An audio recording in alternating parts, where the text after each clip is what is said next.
आपण ऐकत आहात जगद्गुरु तत्वदर्शी संत रामपालजी महाराज यांच्याद्वारे लिखित पुस्तक ज्ञानगंगा।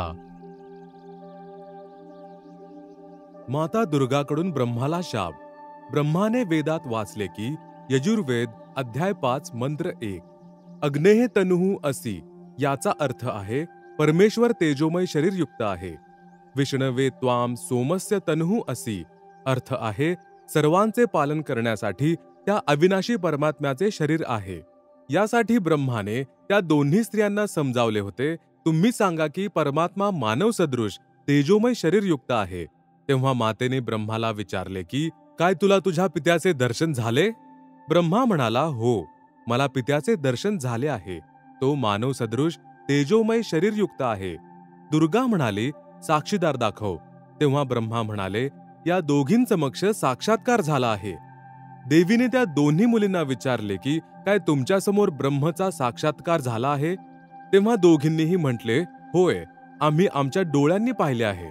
मग भवानी म्हणजे प्रकृतीला संशय आला की मला तर ब्रह्मने सांगितले होते की मी कोणालाही दर्शन देणार नाही, परंतु हे म्हणत आहेत की दर्शन झाले आहे। तेव्हा अष्टांगीने ध्यान लावले आणि काल ज्योतिनिरंजनला विचारले की ही काय कहाणी आहे? ज्योतिनिरंजन म्हणाला की हे तिघेही खोटं बोलत आहेत। तेव्हा माता म्हणाली, तुम्ही खोटे बोलत आहात। आकाशवाणी झाली आहे की तुम्हाला कोणतेही दर्शन झालेले नाही। ते ऐकून ब्रह्मा म्हणाला की माते, मी शपथ घेऊन पित्याचा शोध घेण्यासाठी गेलो होतो, परंतु पित्याचे म्हणजे ब्रह्म दर्शन झाले नाही। आपल्यासमोर यायची लाज वाटत होती, म्हणून आम्ही खोटे बोललो। तेव्हा माता म्हणजे दुर्गा म्हणाले की आता मी तुम्हाला शाप देते। ब्रह्माला शाप, जगामध्ये तुझी पूजा होणार नाही।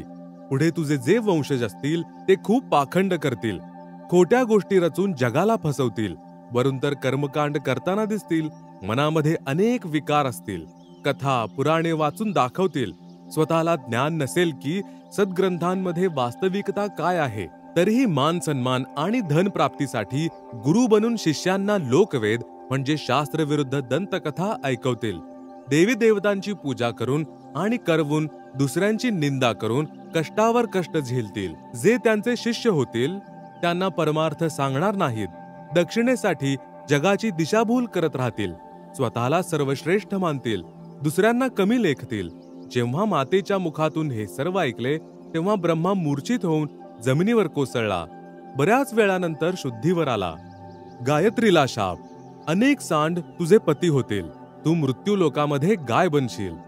पुहपवतीला शाप, गलिच्छ ठिकाणी तुझं वास्तव्य असेल, कोणीही पूजेसाठी तुझ्या फुलांचा वापर करणार नाही। या खोट्या साक्षीमुळे तुला हा नरक भोगावा लागेल। तुझे नाव केवडा केतकी असेल। हरियाणामध्ये त्याला कुसोंधी असे म्हटले जाते। ती गलिच्छ जागी म्हणजे उकिरड्यावर उगवते। अशा प्रकारे तिघांना शाप दिल्यानंतर माता भवानीला खूप पश्चाताप झाला। अशा प्रकारे अगोदर तर जीव कोणताही विचार न करता मनाच्या म्हणजे काल निरंजन प्रभावाने चुकीचे कार्य करतो, परंतु जेव्हा आत्म्याच्या म्हणजे सत्पुरुष यांचा अंश प्रभावाने त्याला ज्ञान होते, तेव्हा नंतर पश्चाताप करावा लागतो।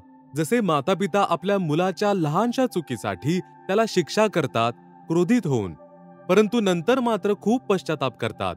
हीच प्रक्रिया मन काल निरंजन याच्या प्रभावाने सर्व जीवांमध्ये कार्यरत आहे।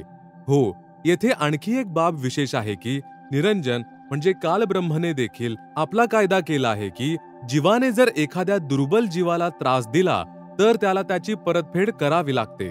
जेव्हा आदी भवानी म्हणजे प्रकृती अष्टांगीने ब्रह्मा, गायत्री व पुहपवती यांना शाप दिला, तेव्हा अलख निरंजन म्हणजे ब्रह्मकाल म्हणाला की हे भवानी, प्रकृती, अष्टांगी, तू हे उचित केले नाहीस। आता मी निरंजन तुला शाप देतो की द्वापार युगामध्ये तुझे देखील 5 पती होतील, म्हणजेच द्रौपदीच आदिमायेचा अवतार झाली आहे।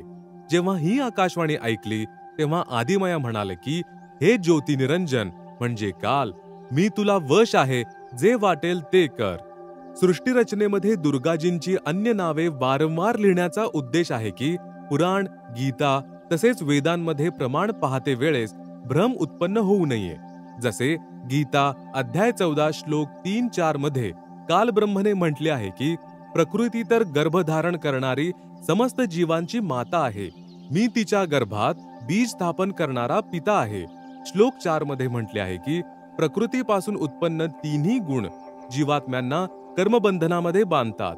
या प्रकरणात प्रकृती तर दुर्गा आहे, तसेच 3 गुण, तिन्ही देवता म्हणजेच रजगुण ब्रह्मा, सद्गुण विष्णू तसेच तमगुण शिव यांचे सांकेतिक नाव आहे.